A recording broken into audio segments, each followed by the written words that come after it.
I'm a kid from North East Calgary. I grew up in this city, went to university here, went and lived all over the world for almost a decade, and then came back to Calgary about 17 years ago and have devoted myself to building community ever since. I'm a teacher, I'm a professor at Mount Royal University, and these days I'm the Mayor of Calgary. What do you enjoy the most?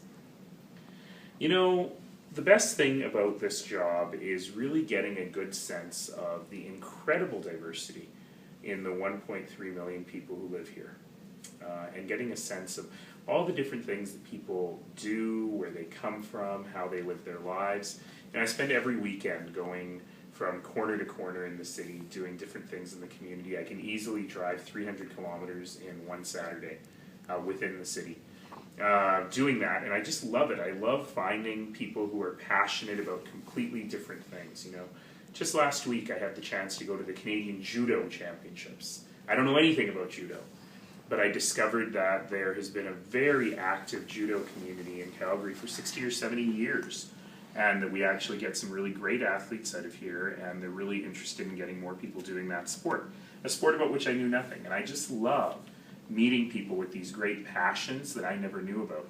A few weeks ago I met the Alberta Romance Writers Association. Who knew that there were people who write romance novels based here in Calgary? And I just love that because it reminds me that it takes all kinds of different people doing all kinds of different things to make a city work. So after 2 terms, what are the achievements that will come straight away to your mind? You know, I can give you a big long list of things that we've done. You know, the largest investment in public infrastructure in Calgary's history, particularly investments in public transit, building the new bus rapid transit system, as well as the Green Line, road improvements, including the airport tunnel, and right now we have this year 5 different road interchanges being built at the same time, which I've never I think that hasn't happened in Calgary's history to have that much activity all at once. So when people are frustrated because there's so much construction, remember it's a good thing to live in a city that can afford to upgrade our transportation infrastructure. 4 new rec centers, new central libraries. There's been a lot being built, but I always say that the number one thing that I want people to remember me for is just that life is better now than it was before. That when you have to take public transit, or when you get the chance to take public transit, it's better. When you want to sign your kids up for swim lessons, it's better than it was before.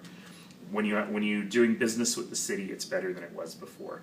And I think generally, even in this economic downturn, we see that people have a really good attitude and a lot of pride about living in Calgary.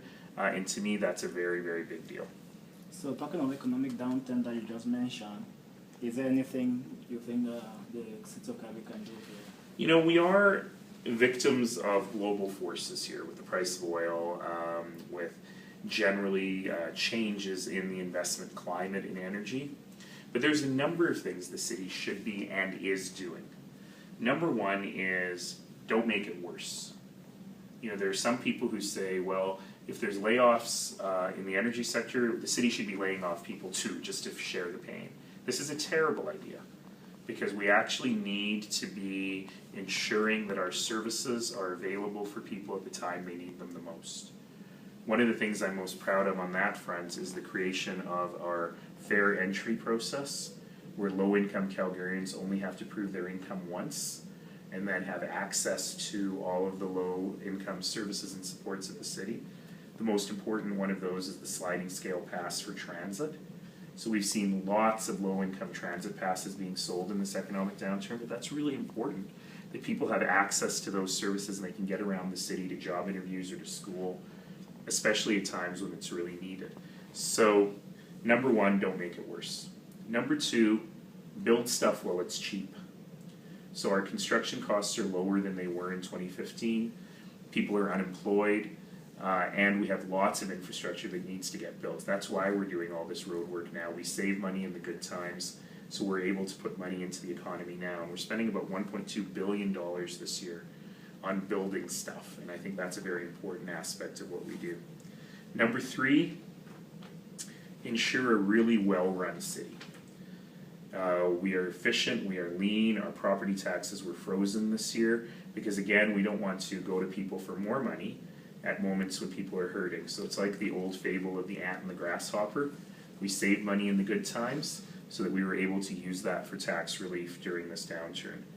And then finally, and a very big part of my job personally, is we have to keep selling Calgary. And that doesn't just mean traveling and selling Calgary to investors and people who want to set up business here, though that is very important. It also means selling Calgary to Calgarians. To tell people, you know what? This is a great time to start a small business. It's a great time to sell your skills and your services around the world from right here in Calgary. It's a great time to invest in a downtown office if you felt you could never afford to be downtown before. And those are all the sorts of things that we have to continue to do, because ultimately it's our attitude that is going to pull us through this. So for sure, you have a long list of achievements. What are the challenges? You know, when I first ran in 2010, I had 12 platform ideas. We have fulfilled 10 out of 12. Number 11 was about campaign finance reform and making campaigns more fair. That's going to require the provincial government to act, and they need to do it right after these municipal elections in October so that the new rules are in place for future campaigns early, and I think they will do that, so we'll have 11 out of 12. The 12th one is the most frustrating thing about my job, which is I haven't been able to get 8 of my colleagues on council to agree that our current situation with secondary suites is unfair, inefficient, and frankly immoral. We have tens of thousands of people in Calgary living in illegal secondary suites. They are living without the benefit of legal protection. So if your landlord is abusing you, if the smoke detector doesn't work, if there's not safe egress through windows and doors, there's nothing you can do, because if you complain to the city, you're going to get kicked out of your house. It's so important that we do what every other city in the country has done, which is legalize and regulate these suites to maintain people's safety. Also, the situation right now is ridiculous, because every single person who wants a suite who lives in an R1 neighborhood has to come to council one by one to have a meeting in front of the full city council on TV where they have to beg for the right to do something with their property. It's just wrong. It takes incredible amounts of time, and council needs to come to terms with the fact that we are out of sync with the rest of the country on this. And of course, obviously, how can the city, the Calgarians help? You know, look, we've got an election coming up in October. It's going to be incredibly important for citizens to make their voices heard, to vote for, but also to volunteer for and to donate to candidates that they support, who are willing to make the changes that are required. Because, you know, the other thing, which obviously anyone who is interested in diversity in the community knows, is that it's a scary time right now. We're hearing voices of racism and intolerance and religious bigotry, homophobia, sexism grow louder and louder and louder. It almost feels like the forces that want to tear us apart are prevailing over those that would bring us together. And so we, those of us who believe in pluralism and opportunity for everyone, that it doesn't matter what you look like or where you come from, we need to make our voices heard louder and louder and louder as well. We need to really fight to keep the kind of community that we have built here of pluralism and of diversity, because it is very, very fragile.